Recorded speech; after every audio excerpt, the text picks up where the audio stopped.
चलिए देखिए अगले लाइन डालिए, कॉन्करेंट फोर्सेस। कॉन्करेंट फोर्सेस, हाँ फ्रिक्शन बाद में। कॉन्करेंट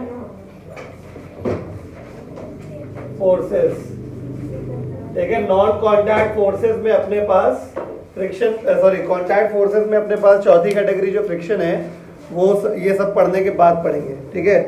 तो कॉन्करेंट फोर्सेस क्या होते हैं? ऐसे फोर्स जो एक ही पॉइंट पर काम करते हैं उन्हें कॉन्करेंट फोर्स कहते हैं, ठीक है। यानी जब एक बॉडी पे कह लो या केवल एक पॉइंट पे कह लो, सही डेफिनेशन तो ये होती है कि ऐसा फोर्स जो एक ही पॉइंट पे काम करे, मतलब दो या दो से ज्यादा फोर्सेस जो एक पर्टिकुलर पॉइंट पर काम करते हैं उन्हें हमको क्या कहते हैं? कॉन्करेंट फोर्सेस कहते हैं। लिखिए, टू और मोर फोर्सेस, टू और मोर फोर्सेस, टू और मोर फोर्सेस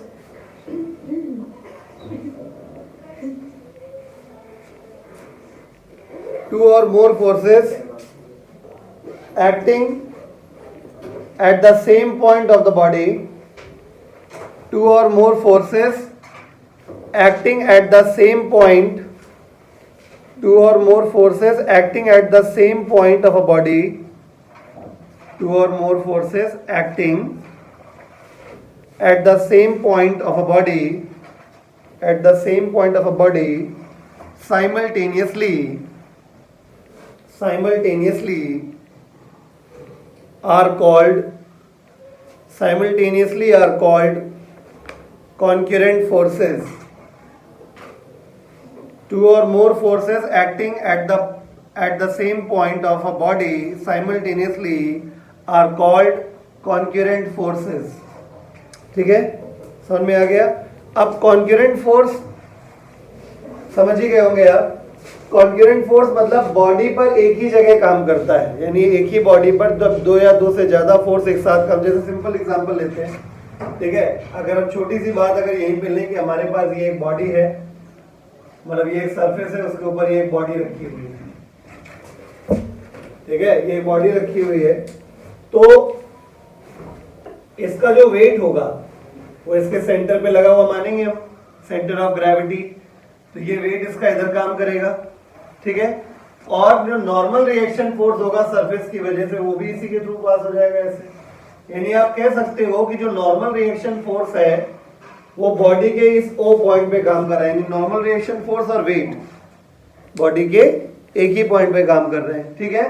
तो इस पॉइंट पे दो फोर्स काम कर रहे हैं दोनों, तो इन दोनों फोर्सेस को हम क्या बोलेंगे? कॉन्करेंट फोर्सेस बोलेंगे। आई बात समझ में? तो for example consider the situation, लिख लीजिए, हियर ये सरफेस है, here W and N are concurrent forces। फटाक से नोट करिए,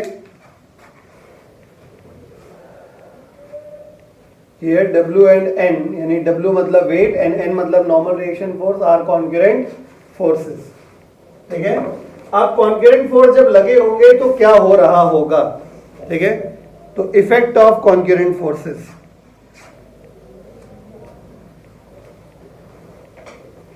रब कर दे इसे,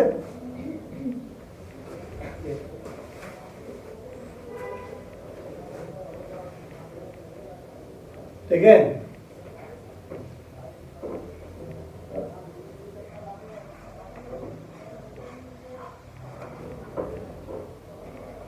इफेक्ट ऑफ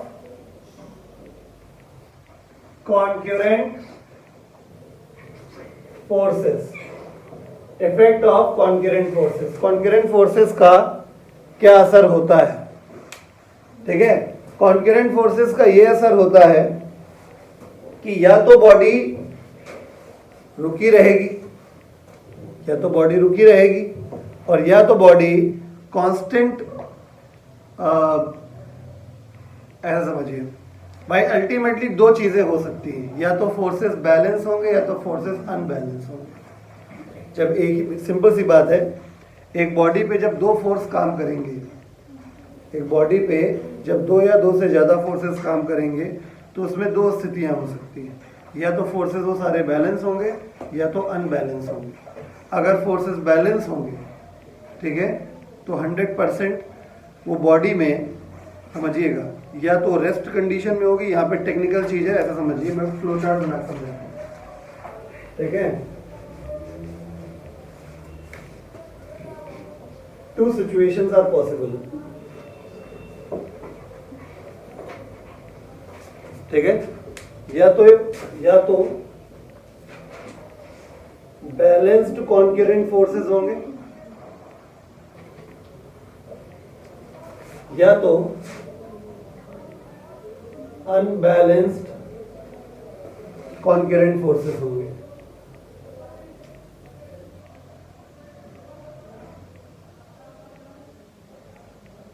ठीक है, बैलेंस्ड कॉन्करेंट फोर्सेस का क्या मतलब है? बैलेंस्ड कॉन्करेंट फोर्सेस का मतलब ये है कि बॉडी के ऊपर लगने वाले सारे फोर्सेस का जो रिजल्टेंट आएगा वो जीरो आएगा, ठीक है। अनबैलेंस्ड कॉन्करेंट फोर्सेस का क्या मतलब है? अनबैलेंस्ड कॉन्करेंट फोर्सेस का मतलब ये है कि बॉडी के ऊपर लगने वाले सारे कॉन्करेंट फोर्सेस का रिजल्टेंट जीरो नहीं है। बात समझ में आ रही है? बहुत कायदे से समझिए, ठीक है। कॉन्करेंट फोर्स समझ में आया? किसी बॉडी के ऊपर जब दो या दो से ज़्यादा फोर्स एक साथ लगे होते हैं, एक ही पॉइंट पे एग्जैक्टली काम कर रहे होते हैं, तो उन सारे फोर्सेस को हम कॉन्करेंट फोर्स कहते हैं, पहली बात, ठीक है। अब कॉन्करेंट फोर्स जब किसी बॉडी पे लगे होंगे तो क्या होगा, तो उसको मैंने टाइटल दिया हेडिंग को इफेक्ट ऑफ कॉन्करेंट फोर्सेस, ठीक है। अब दो तरीके के इफेक्ट सामने आ सकते हैं, या तो कॉन्करेंट फोर्सेस आपस में बैलेंस हो जाएंगे, या तो कॉन्करेंट फोर्सेस आपस में बैलेंस नहीं होंगे, ठीक है। बैलेंस होने का मैथमेटिकल मीनिंग क्या है? बैलेंस होने का मैथमेटिकल मीनिंग ये है कि सारे फोर्सेस का, सारे कॉन्करेंट फोर्सेस का रिजल्टेंट जीरो आ जाएगा, और जो कॉन्करेंट अगर अनबैलेंस है तो रिजल्टेंट जीरो नहीं आएगा। आई बात समझ में? इसके बाद आगे की बात कर लेते हैं, ठीक है। अब अगर बैलेंस कंडीशन है तो आपको कैसे पता चलेगा कि बैलेंस्ड वाला केस बन रहा है, ठीक है। अभी हम आपको कंडीशन की भी बात बताएंगे और साथ ही साथ आपको ये भी बताएंगे कि दिमाग क्या लगाना है। बहुत ध्यान समझिएगा, पूरा सारा खेल यहीं समझ में आ जाएगा, आगे एफबीडी में क्या करना है, ठीक है। तो सबसे पहली बात,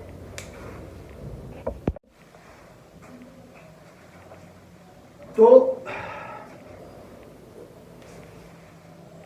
नेट फोर्स जब जीरो होगा, हमें पहली बात, हमारा सबसे बड़ा सवाल इस जगह ये आगे खड़ा हो गया है कि हम पहचानेंगे कैसे कि बैलेंस्ड कॉन्करेंट फोर्सेस है ना। तो मैं बहुत सीधी सी बात बता दे रहा हूँ आपको, दो कंडीशन है, मतलब ये हमने आइडेंटिफिकेशन वाला पार्ट शुरू किया है। आइडेंटिफिकेशन, आपको पता कैसे चलेगा क्वेश्चन में कि बैलेंस्ड का केस है, क्योंकि इसी के हिसाब से आपको फंडे लगाने हैं, ठीक है। अगर अनबैलेंस है तो क्या फंडे लगाने वो बताएंगे आपको, ठीक है। तो दो कंडीशंस होती हैं, if body is at rest, body अगर रेस्ट में है तो, अगर बॉडी रेस्ट कंडीशन में है तो आप आइडेंटिफाई कर लीजिएगा कि बैलेंस्ड कॉन्करेंट फोर्सेस, ठीक है। अगर बॉडी रुकी हुई है तो इसका मतलब ये है कि बॉडी के ऊपर सारे कॉन्करेंट फोर्सेस जो लग रहे हैं वो कैसे हो गए हैं? बैलेंस हो गए हैं। दूसरी कंडीशन है, और if body is moving with constant velocity, जिसको यूनिफॉर्म मोशन कहते हैं, जिसमें ये कहा जाता है कि एक्सेलरेशन नहीं है। मतलब कांस्टेंट वेलोसिटी का मतलब या तो आप समझ जाइए कि यूनिफॉर्म मोशन, मैंने काइनेमेटिक्स में पढ़ाया था, तो या तो आप समझ जाइए, ब्रैकेट में के नीचे एक लिखे देना, या तो एक्सेलरेशन जीरो, ठीक है। कांस्टेंट वेलोसिटी चलना मतलब यूनिफॉर्म मोशन होना, मतलब एक्सेलरेशन का ना होना, ठीक है। तो अगर आपको बॉडी रेस्ट कंडीशन में मिले या बॉडी कांस्टेंट वेलोसिटी से चलती हुई मिले, कांस्टेंट वेलोसिटी से मतलब ना उसकी स्पीड बदले ना उसके चलने की दिशा, ठीक है। और तो इसको मैं क्लियर कर दूं, कांस्टेंट वेलोसिटी मतलब उसकी स्पीड भी कांस्टेंट रहनी चाहिए और उसका डायरेक्शन भी कांस्टेंट रहना चाहिए। समझ में आ गई बात? ठीक है, मैंने क्या बताया, अगर एक ही पॉइंट पर, किसी बॉडी के एक ही पॉइंट पर दो या दो से ज्यादा फोर्स एक साथ काम करते हैं तो उन सारे फोर्सेस को कॉन्करेंट फोर्स कहा जाता है। कॉन्करेंट फोर्सेस जब किसी बॉडी के ऊपर लगते हैं तो दो स्थिति में हो सकते हैं, या तो वो बैलेंस होंगे या तो वो अनबैलेंस्ड होंगे। अगर वो बैलेंस्ड होंगे तो इसका मतलब उनके ऊपर जितने भी कॉन्करेंट फोर्स लग रहे हैं सबका रिजल्टेंट जीरो हो जाएगा। अगर अनबैलेंस होंगे तो सारे फोर्सेस का रिजल्टेंट जीरो नहीं होगा। ठीक है, तो अगर जीरो है तो हम पहचानेंगे कैसे? क्योंकि हम लोग इतने होशियार नहीं होते हैं कि हमको ऊपर से ही दिखाई पड़ जाए कि एफ नेट जीरो है।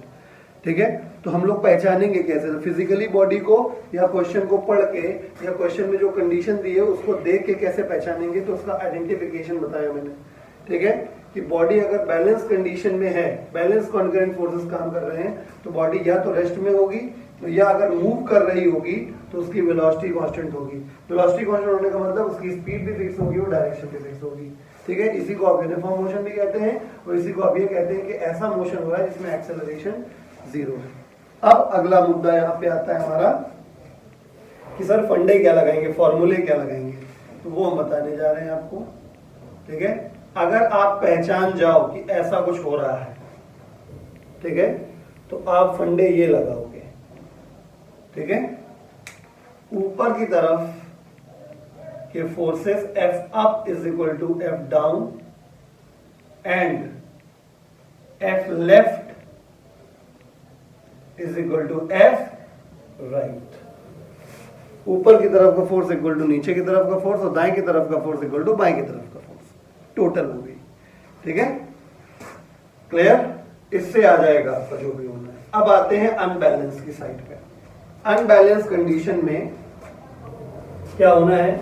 ये बात तो तय है कि फोर्स जीरो नहीं है, यानी फोर्स लगेगा कुछ ना कुछ, और जब फोर्स लगेगा तो बॉडी एक्सेलरेट होगी 100%। यानी इस केस में, इस केस की आइडेंटिफिकेशन क्या है? इस केस की आइडेंटिफिकेशन है, ठीक है, आइडेंटिफिकेशन, इस केस का आइडेंटिफिकेशन ये है कि बॉडी 100% मूव कर रही होगी विद एन एक्सेलरेशन। ठीक है, तो इसमें भी दो केस लिख देते हैं, नीचे दिख रहा होगा। ठीक है, दो केस ये हैं,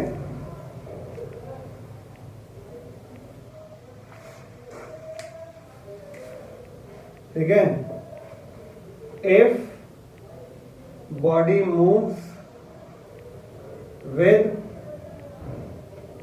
constant acceleration, दूसरा if body moves with variable acceleration। मतलब एक्सेलरेशन होगा, ये बात तय है, या तो कांस्टेंट एक्सेलरेशन से चल रही होगी बॉडी या तो वेरिएबल एक्सेलरेशन से चल रही होगी। अच्छी बात यह है ये वाला हिस्सा NIC नॉट इन कोर्स, ठीक है, यानी वेरिएबल एक्सेलरेशन वाला जो केस है वो हमारे सिलेबस में नहीं है। यानी हमें क्या पढ़ना है कि बॉडी जब चलेगी अनबैलेंस कॉन्करेंट फोर्सेस के इन्फ्लुएंस में तो कैसे चलेगी? जब एक्सेलरेशन क्या होगा? कांस्टेंट होगा। तो अब सवाल है कि फंडा क्या लगेगा, फॉर्मूला क्या लगेगा। ठीक है, तो आपको हम समझा दे रहे हैं, अगर ये भी होता, ये भी कोर्स में होता तो फंडा सेम रहता। ठीक है, चलिए तो हम बता दे रहे हैं। तो यहां भैया जो फंडा है वो ये है, जिस तरफ बॉडी चल रही हो वो वाला फोर्स माइनस अपोजिट डायरेक्शन का फोर्स इक्वल टू बॉडी का मास इनटू बॉडी का एक्सेलरेशन। ठीक है, मतलब मैं एग्जांपल की हेल्प से बता दे रहा हूं कि सपोज करिए सिचुएशन कोई भी हो, ठीक है, हम फिलहाल केवल एक एग्जांपल लेके आपको बता रहे हैं। मान लीजिए कि ये बॉडी चल रही है, इसका एक्सेलरेशन a है, इस बॉडी में आगे की तरफ जो फोर्स काम कर रहा है वो F1 और जो पीछे की तरफ फोर्स काम कर रहा है वो F2 है। तो क्या लगाना है फंडा? फंडा क्या है वो सुनिए, ठीक है, एग्जांपल लिया है मैंने, अगर एक्सेलरेशन है बॉडी में तो जिस तरफ एक्सेलरेशन है पहले वो फोर्स लिखिए, माइनस जस्ट अपोजिट डायरेक्शन का फोर्स लिखिए, इज इक्वल टू बॉडी का जो भी मास है वो लिखिए इनटू बॉडी का जो एक्सेलरेशन है वो लिखिए। समझ गए? जिस तरफ बॉडी का एक्सेलरेशन है, फिर से बोल रहा हूं, इसको अपने तरीके से याद करेंगे, ठीक है? ये फॉर्मूला मत समझ लीजिए कि F1 minus F2 is equal to ma। Basically जो मैं बोल रहा हूं वो F बराबर ma का ही एक फॉर्म है, लेकिन क्वेश्चन करने में ज्यादा आसानी हो जाती है। जिस तरफ बॉडी का एक्सेलरेशन है वो फोर्स लिखिए, माइनस अपोजिट डायरेक्शन है फोर्स लिखिए, इज इक्वल टू बॉडी का मास इनटू बॉडी का एक्सेलरेशन लिखिए। क्लियर हो गया? तो हम आखिरी बार इसको बोल रहे हैं, फिर से एक बार समझा दे रहे हैं, उसके बाद सीधे सीधे न्यूमेरिकल्स पे आएंगे। अब आपको खुद समझना होगा कि बैलेंस्ड कॉन्करेंट फोर्सेस हैं कि अनबैलेंस्ड कॉन्करेंट फोर्सेस हैं, उसके हिसाब से न्यूमेरिकल लगाना है, ठीक है? फिर देख लीजिए कॉन्करेंट फोर्सेस क्या होते हैं। जब किसी बॉडी पर एक ही पॉइंट पर दो या दो से ज्यादा फोर्स काम करते हैं तो इन दो या दो से ज्यादा फोर्सेस को कॉन्करेंट फोर्स कहते हैं। कॉन्करेंट फोर्स का क्या असर हो सकता है? तो कॉन्करेंट फोर्स का असर क्या हो सकता है वो डिपेंड करता है कि कॉन्करेंट फोर्स किस कंडीशन में है।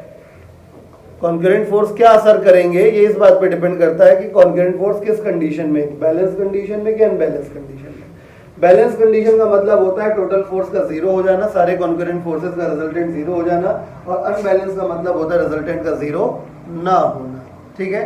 तो हमको कैसे पता चलेगा कि टोटल फोर्स जीरो हुआ या नहीं हुआ?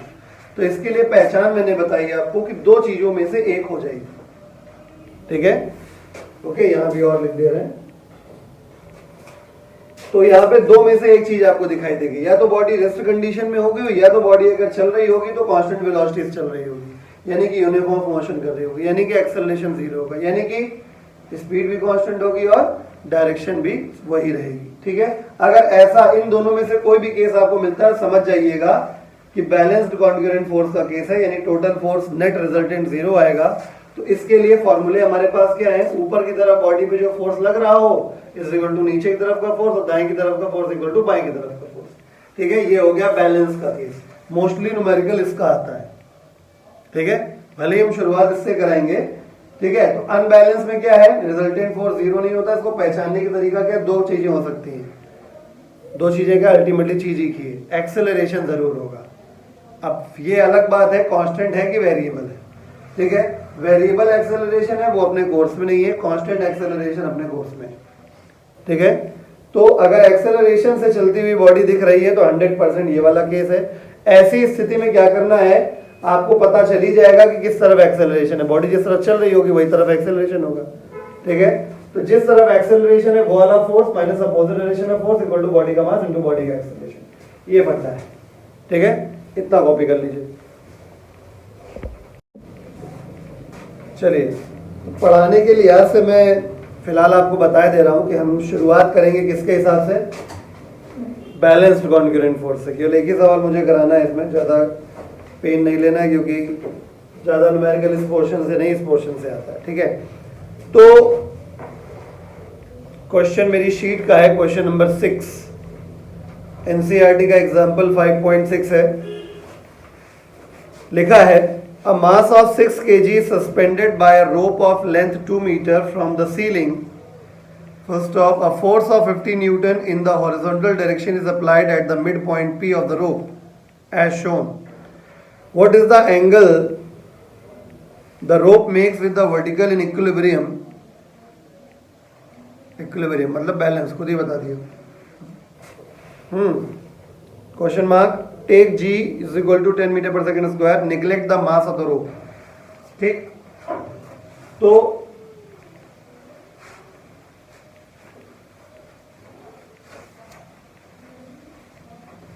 मैं यही पोर्शन रख के दे रहा हूं।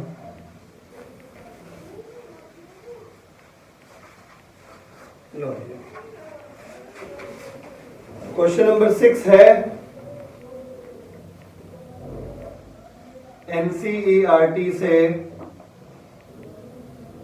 Example number 5.6। डायग्राम ये है कि पहले एक सीलिंग से एक बॉडी को लटकाया गया, ठीक है? ये जो लेंथ है स्ट्रिंग की वो 2 मीटर की है। फिर बीच वाले पॉइंट को पकड़ के ऐसे खींच लिया गया। जब ऐसे आपने खींच लिया तो स्थिति कुछ ऐसे हो गई होगी, है ना। ब्लॉक यहां आ गया होगा,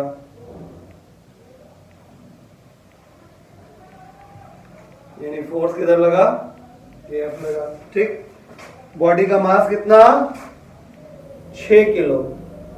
बहुत ध्यान समझिएगा। Is suspended by a rope of length 2 metre, फोर्स कितना, 50 न्यूटन।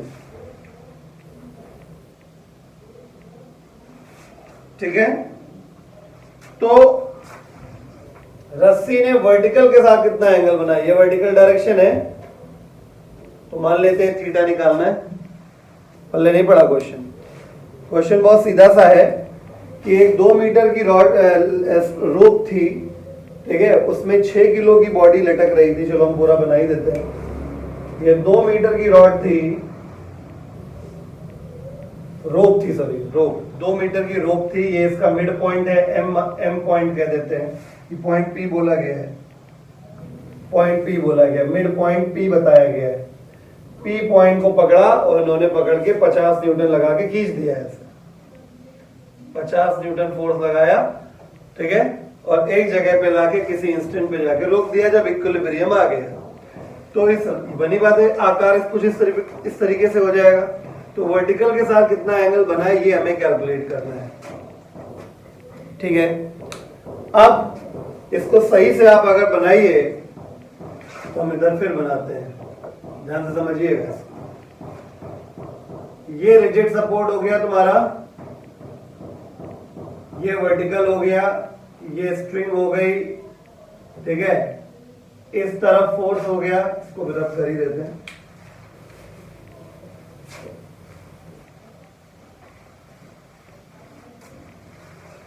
देखिए, तो फोर्स हमारा 50 न्यूटन इधर लग गया, इधर 6 किलो की बॉडी है, तो 6 किलो का वेट कितना हो जाएगा बोलो, 60 न्यूटन, क्योंकि वेट का फॉर्मूला m इंटू जी होता है। ठीक है, वेट का फॉर्मूला m इंटू जी होता है, तो m 6 है, g 10 दिया गया है क्वेश्चन में, तो m इंटू जी 60 हो गया। यानी आप ऐसे समझ सकते हो 6 किलो की बॉडी लटक रही है, या आप ये कह दो कि 60 न्यूटन का फोर्स नीचे लग रहा है, बात तो एक ही है, क्योंकि बॉडी का वेट वो फोर्स होता है जो अर्थ बॉडी पे लगाती है। तो हमने इसको वेट फोर्स के टर्म्स में रिप्रेजेंट कर दिया। अब अगर ठीक से देखा जाए तो यहाँ पे एक फोर्स है जो आपको दिमाग में रहना चाहिए, क्योंकि ये रस्सी तनी हुई है, यहाँ पे काम करेगा कौन सा फोर्स, टेंशन फोर्स। सबसे पहले आप सारे फोर्स स्पेसिफाई करेंगे। हमने आपसे कहा था कि अगर क्वेश्चन आपको करना है फोर्स का, तो आपको सबसे पहले पता होना चाहिए कौन सा फोर्स काम कर रहा है। ठीक है, तो एक फोर्स इस पॉइंट पर 6 किलो का वेट काम कर रहा था, तो हमने शो कर दिया। एक फोर्स हॉरिजॉन्टल डायरेक्शन में 50 न्यूटन लगाया गया, ऐसा क्वेश्चन में कहा गया था। और एक फोर्स जो रस्सी के तने होने की वजह से, रस्सी के स्ट्रेच्ड होने की वजह से लगेगा, टेंशन फोर्स, जो कि क्वेश्चन में कहीं मेंशन नहीं था, वो खुद के दिमाग से सोचना पड़ेगा। समझ में आ गई बात। अब देखिए, मैंने आपको वेक्टर में सिखाया था, क्या सिखाया था कि जब कोई फोर्स या कोई भी वेक्टर आए बाएं साइन डायरेक्शन में हो, ये थीटा गिवन है, तो उसके कंपोनेंट किए जाते हैं। तो हमारा 50 न्यूटन सही दिखाई दे रहा है, कोई तकलीफ नहीं है इसको, 60 न्यूटन भी सही दिखाई दे रहा है, कोई तकलीफ नहीं है। तकलीफ इस टी को है, तो चलिए इसकी तकलीफ दूर कर देते हैं। अगर थीटा ये है तो थीटा ये भी हो जाएगा, नहीं हो जाएगा? तो टी का थीटा के साइड में कंपोनेंट टी कॉस थीटा, तो इसका परपेंडिकुलर वाला कंपोनेंट कितना हो गया, टी साइन थीटा, ये बेकार हो गया। गुरुजी ने अभी अभी चिल्लाया, ये काहे पे है, at rest, that is at equilibrium या बैलेंस कंडीशन। तो क्योंकि ये रुका हुआ है, इसका मतलब हमारे दिमाग में आया कि अगर कोई बॉडी रेस्ट कंडीशन में है, तो इसका मतलब वहां पे कॉन्करेंट फोर्सेस बैलेंस्ड है। और बैलेंस होने की स्थिति में क्या होता है, ऊपर का फोर्स इक्वल टू नीचे का फोर्स और दाएं का फोर्स इक्वल टू बाएं का फोर्स। ये तो बताया, ठीक है। तो यहाँ पे बस क्या करना है, हियर बस केवल डायग्राम ठीक से बन जाए यहाँ पे, बाकी और ज्यादा कुछ लिखना नहीं पड़ता। तो यहाँ पे क्या, ऊपर का फोर्स इक्वल टू नीचे का फोर्स, t cos थीटा बराबर 60, इक्वेशन नंबर सेकेंड, और बाएं का फोर्स दाएं के फोर्स के बराबर, लेफ्ट राइट का, यानी t sin थीटा बराबर 50। कोई दिक्कत? डिवाइड कर दें। क्यों डिवाइड कर दें? क्योंकि हमें टेंशन नहीं चाहिए। जब डिवाइड कर देंगे तो t से t कैंसिल हो जाएगा, हमें थीटा निकालना है। क्वेश्चन में थीटा डिमांड किया गया है कि थीटा कितना आएगा, समझ गए बात को। जब डिवाइड करेंगे तो t से t कैंसिल आएगा, sine theta upon cos theta बराबर 50/60, ये कैंसिल हो जाएगा। ये हो जाएगा sine theta upon cos theta 5/6, यानी 0.83, ठीक है। तो थीटा बराबर क्या आ गया, tan इनवर्स 0.83, ये आपका आंसर है। पहले पढ़ा। तो अब इसको हमारी दृष्टि से फिर देखिए। आपको एक 2 मीटर की एक रोप दे रखी थी जिसके सेंटर पे 50 न्यूटन हॉरिजॉन्टली लगाया गया था। इससे जो बॉडी लटक रही थी उसका 6 किलो वजन था। ग्रेविटी की वैल्यू 10 मीटर पर सेकंड स्क्वायर दे रखी गई थी। तो उन्होंने कहा कि हमने इसको खींचा और एक इक्विलिब्रियम कंडीशन तक लेके आ गए, ठीक है। तो जब इक्विलिब्रियम कंडीशन आ गया होगा तो इस तरीके से कुछ फिगर बनी होगी, ठीक है। तो उन्होंने कहा कि अब बताइए वर्टिकल डायरेक्शन से रस्सी ने जो एंगल बनाया है वो बताइए, यानी हमें थीटा निकालना था। तो सबसे पहले हमने सोचा कि इस P पॉइंट पे क्यों ना सारे फोर्सेस को रिप्रेजेंट कर लिया जाए। तो P पॉइंट पे 6 किलो की बॉडी का वेट काम कर रहा था, तो हमने 60 न्यूटन शो कर दिया। P पॉइंट पे 50 न्यूटन काम कर रहा था, उसको शो कर दिया। और P पॉइंट एक प्रकार से इस रस्सी पे बंधा है। कहोगे सर T इधर का नहीं शो किया, आप चाहो तो कर लो, इसकी जरूरत नहीं थी, इस वजह से किया नहीं। दोनों तरफ शो किया जाता है, दोनों एंड पे, ठीक है। तो हमने T को शो कर दिया। तो हमें एक्चुअली क्या होता है, जिस पॉइंट के बारे में हम सोच रहे हैं उस पर कितने फोर्स डायरेक्टली काम कर रहे हैं। ये T कहाँ काम कर रहा है, ये T तो इस पॉइंट पे काम कर रहा है, हमें इससे मतलब नहीं है। आई बात समझ में। तो इस पॉइंट, इस P पॉइंट पे जितने फोर्स काम कर रहे थे हमें उससे मतलब था। तो हमने क्या देखा कि अगर टेंशन फोर्स ये है और ये थीटा है, तो ये थीटा, तो ये थीटा, इसके 2 कंपोनेंट कर देंगे, क्योंकि आए बाएं साइड डायरेक्शन में कंपोनेंट किए जाते हैं, ठीक है। तो लेफ्ट का राइट के बराबर ये लिख दिया और टॉप का बॉटम के बराबर ये लिख दिया। डिवाइड कर देंगे तो T से T कैंसिल हो जाएगा, ठीक है। Sine theta upon cos theta tan theta हो जाएगा, ये आंसर आ जाएगा। अगर T भी निकालना पड़ता, अगर मान लो क्वेश्चन में कह देता ऑल्सो फाइंड T, तो क्या करते, दोनों को स्क्वायर करके ऐड कर देते। हम क्वेश्चन को बढ़ाते हैं आगे, ठीक है। सीख लो, जो बायो वाले बच्चे हैं उनको दिक्कत होती है, जैसे T sin theta T cos theta लिखा है और आपको मान लो T निकालना पड़ता है। यहाँ पे हम अलग से बता रहे हैं आपको, कैलकुलेशन फॉर T। तो क्या करिए, ऐसी इक्वेशन जब हो तो दोनों इक्वेशन को स्क्वायर करके ऐड कर दीजिए। एक तरफ हो जाएगा T square sine square theta plus T square cos square theta, ये 50 का स्क्वायर और ये 60 का स्क्वायर।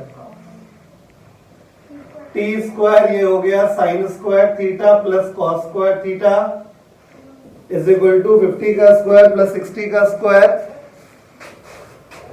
ठीक है ना। तो निकाल लोगे, ये 2500 और ये 3600, ये sign square theta plus cos square theta 1 हो गया। ये T स्क्वायर ये हो गया, ये 00 कितना हो गया 6100। तो T बराबर स्क्वायर रूट ऑफ 10 रूट 61 है ना। अब आपके पास कैलकुलेटर है या अपना सामान्य ज्ञान यूज करके आप T निकाल लीजिए, समझ गए। तो ये कॉन्करेंट फोर्स के ऊपर क्वेश्चन हो गया, ठीक है। नेक्स्ट टर्न पे हम लोग कौन सा वाला करेंगे, अनबैलेंस कंडीशन वाला।